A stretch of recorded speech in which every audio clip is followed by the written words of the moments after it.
Hola, en el día de hoy vamos a trabajar para todo público, niños, adolescentes, adultos, que sepan o no matemática, importa poco. Lo que vamos a hacer es relacionar matemática con física y ver cómo en el papel podemos cometer errores por no relacionar ese papel teórico con la realidad a la cual va a ser aplicado.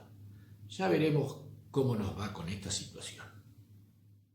Imaginemos tener una rueda, esta, que es un círculo cuyo diámetro es 10, y otra rueda menor, esta, cuyo diámetro es 6.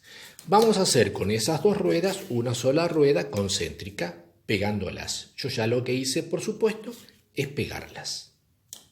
Y ahora tenemos un riel, este riel, que permite que la rueda grande que va a moverse sobre la superficie permite apoyar a la rueda chiquita sobre el riel, de modo que esto irá haciendo este movimiento sobre la superficie, la grande, y sobre el riel, la chiquita. Y vamos a ir de un lugar del riel hasta este otro lugar del riel. Acá marqué el punto de partida, de modo que si analizo teóricamente, lo que estuvimos haciendo no es ni más ni menos que esto. Es decir, la superficie sobre la cual va la rueda grande, el riel sobre el cual va la rueda menor, y partimos de este punto para llegar a este otro. Veamos entonces qué nos muestra la figura del plano, digamos la teoría de esta estructura. La teoría nos está diciendo entonces que OA y O'C son iguales. ¿Por qué? Porque ambos son el radio del círculo pequeño. El círculo pequeño tenía 6 de diámetro, 3 de radio. Y lo mismo OB y O'D, porque son los radios del círculo grande, cuyo diámetro era de 10, entonces es de 5. Por consiguiente, si hacemos los cálculos pertinentes, tendremos que para saber qué distancia recorrió la rueda grande desde B hasta D, tendremos que para llegar de B a D, debía haber dado n vueltas el círculo grande o la rueda grande. Y por la longitud de la circunferencia de ese círculo, que es pi por diámetro, o sea, pi por 10, porque 10 era el diámetro de la rueda grande. AC es la distancia que hay desde acá hasta acá por la rueda chiquita, que dio tantas vueltas como la rueda grande, o sea, n, y cuya distancia es igual a n veces la circunferencia del círculo menor, o sea, pi por 6. Ahora bien, como BD y AC son lados de un paralelogramo, son iguales. Por consiguiente, BD es igual a AC.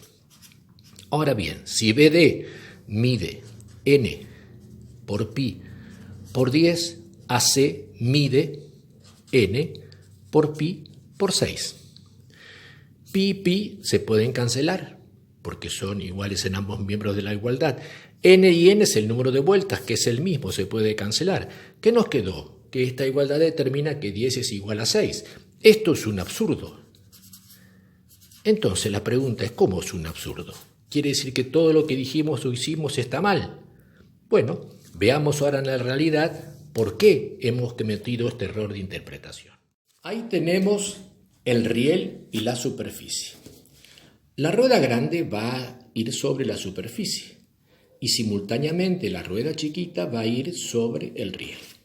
Empecemos entonces. Venimos girando. Llegamos ahí entra la rueda chiquita. Fíjense qué ocurre, por favor. La rueda chiquita empuja al riel. Ahora bien, obliguémosle a que no empuje el riel. Miren atentamente qué le pasa, por favor, a la rueda chiquita. Sigamos, bueno, acá de nuevo. Si son observadores habrán notado qué ocurrió. Primero, si lo dejo libremente al riel, como es muy liviano en este caso, la rueda chiquita lo va a empujar al riel, o sea, lo va a trasladar. Y si eso no ocurre y fuese firme, si ustedes observaron detenidamente, la rueda chiquita se arrastra sobre el riel, pero no siempre gira. A veces gira y a veces, ¿ven? Hace esto, mientras la rueda grande sigue girando. ¿Por qué ocurre esto? Simple, porque estas no son dos ruedas, es una sola rueda. Y el movimiento entonces se genera a través de la rueda determinante, la que marca el movimiento. Por ejemplo, si yo uso la rueda grande, la que lleva la cantidad de vueltas, o sea, la distancia recorrida, es la rueda grande y no la otra. Digamos, vamos a partir de acá y vamos a dar 2 vueltas, a ver. Bueno, una solita. Damos una vueltita y llegamos acá. O sea, es esta distancia la que recorrió la rueda grande. Ahora bien, ¿podría yo usar a la rueda menor como centro del movimiento? Sí, pero para que esta rueda no apoye he utilizado un riel más alto. El riel es el que va a determinar el movimiento. Lo marco ahí y vamos a dar una vueltita. Fíjense, estamos dando la vueltita. ¿Por qué? Porque la que indica el recorrido es la rueda pequeña. No son 2 ruedas, es una sola rueda pegada. La rueda generatriz es la que va apoyando. Si apoya el riel, no puede apoyar la superficie. Si apoya la superficie, no puede apoyar el riel. ¿Por qué? Porque cuando apoyó la superficie, esta fue la distancia recorrida por las ruedas, porque es única, no son 2. Y cuando apoyo el riel, fíjense, esta es la distancia recorrida. Por consiguiente, lo que hicimos en la teoría de comparar esos 2 paralelogramos es incorrecto, porque no son 2 paralelogramos. Tenemos que determinar cuál es la rueda matriz, la que conduce el movimiento. Los rieles del ferrocarril son muy parecidos a esto y las ruedas del tren son muy parecidas a esta, pero no apoya a la rueda mayor en ninguna superficie, sino que apoya la rueda menor. La otra solo hace la contención para que el riel, el ferrocarril o el tren no se escape del riel. ¿Me explico? Entonces, fíjense, una interpretación incorrecta genera resultados también incorrectos. La ciencia no falla.